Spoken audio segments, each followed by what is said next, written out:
superarse o morir. El criterio de la ciencia ficción. Por Fran Tanaya. Planteamiento. La ciencia ficción cuenta ya con más de 100 años de historia, una vida comparable a la de otros subgéneros modernos como la novela negra o la historia de detectives, si obviamos los antecedentes clásicos que de forma puntual preludiaron su aparición. En ese tiempo la temática que Julio Verne dio a luz se ha diversificado y ha evolucionado, segregando sus propias corrientes, ópera espacial, aventura planetaria, steampunk, y movimientos, new wave, cyberpunk. Sin embargo, con el subgénero ya plenamente desarrollado, todavía no es fácil encontrar en él la madurez y la consciencia crítica necesarias para equiparar esta temática de indiscutible validez actual, en nivel y consideración, al resto de obras que han influido de forma trascendente en la literatura universal. Desarrollo. En cuanto a la conciencia crítica, la ciencia ficción se enfrenta a un hecho y a un problema. El hecho es que gran parte de las obras que han alcanzado una distinción especial la han conseguido probablemente gracias al reconocimiento externo. 1984, Un mundo feliz, La naranja mecánica, Matadero 5, Fahrenheit 451. Novelas no convencionales, provocadoras en su capacidad de profundizar en conflictos importantes, de cuestionar la política, la sociedad, los sistemas, etc., pero cuya popularidad dentro de la ciencia ficción no supera en mucho la de obras de menor entidad. El problema aludido está en la tendencia a enmascarar la falta de criticismo, en un sentido constructivo, tras criterios especiales que, por una parte, niegan la capacidad del lector crítico en general para valorar la calidad de la ciencia ficción y, por otra, le restan valor a las virtudes que han hecho clásicas las grandes obras, sustituyéndolas por otras que tienen más parte en la capacidad imaginativa del lector que en el talento creativo del narrador.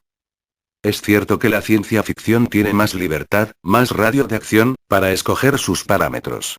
No obstante, esto es con más frecuencia una zancadilla que una virtud bien aprovechada, ya que los autores se recrean en aquello que, por ser extraño, creen no poder dar por supuesto, actuando en contra de la calidad propia de la obra.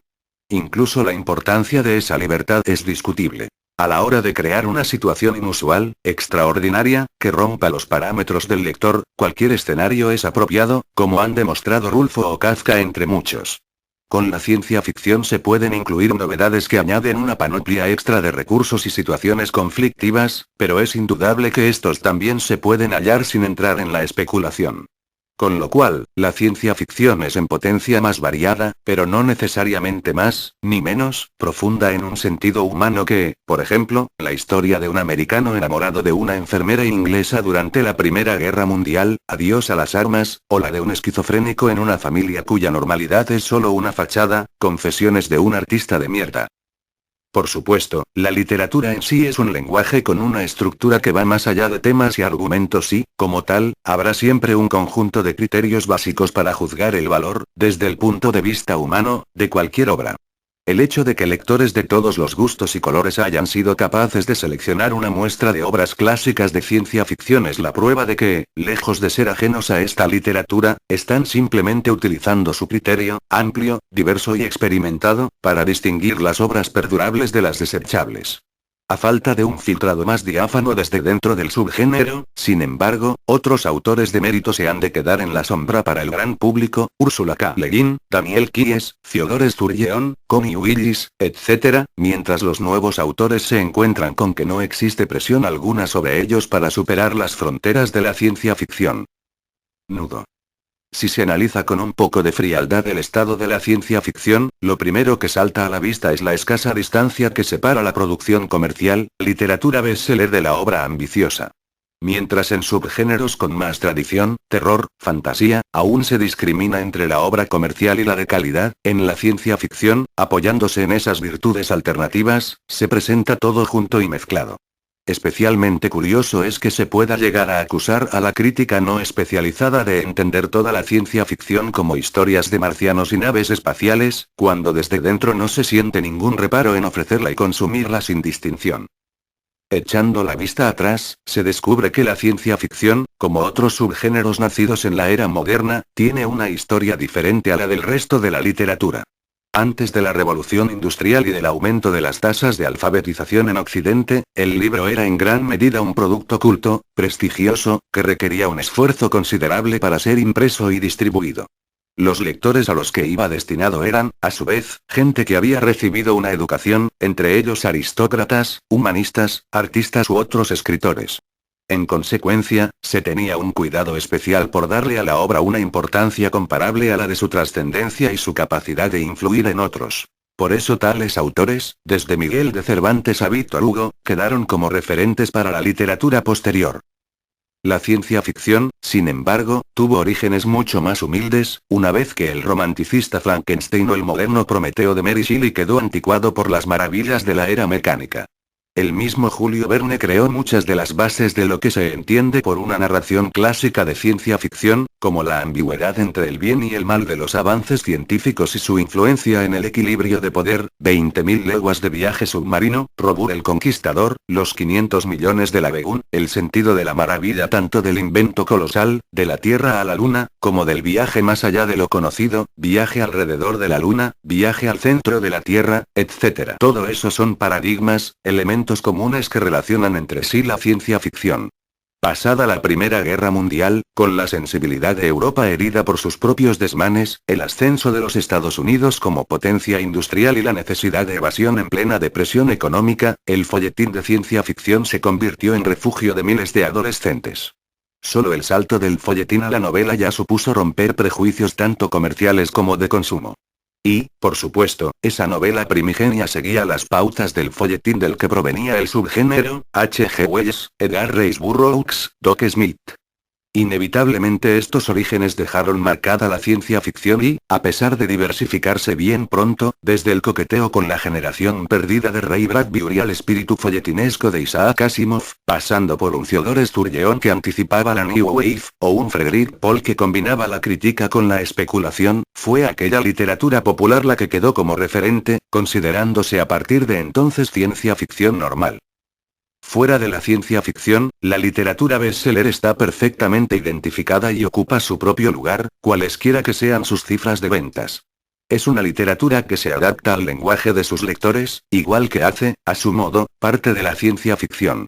No sorprende por eso que obras tremendamente populares dentro del subgénero, Dune, Fundación, El juego de Ender, Hyperion no obtengan respuesta alguna de la crítica general, que reconoce en ellas la tipología del bestseller, ni de lectores de bestsellers que no han tenido contacto con la ciencia ficción, por encontrarse con un lenguaje que no está adaptado a ellos, un desprecio que tantas veces conduce a la reflexión como al victimismo. Dentro de sus límites, sin embargo, estas obras pueden parecer no solo entretenidas, sino revolucionarias. Así, a mucha gente le pareció más notable que Dan Brown dijera en el Código Da Vinci que el florentino había pintado a María en vez de a Pedro al lado de Jesús que la calidad intrínseca de la novela. Lo que, cuando no se está distinguiendo la obra comercial de la obra de calidad, sirve para sembrar confusión y para sugerir a los nuevos autores que su objetivo, en aras de impresionar a quien es fácil impresionar, ha de ser la idea revolucionaria, pirotécnica. A pesar de que, como decía el Fausto de Goethe, siempre hay alguien que la pensó antes.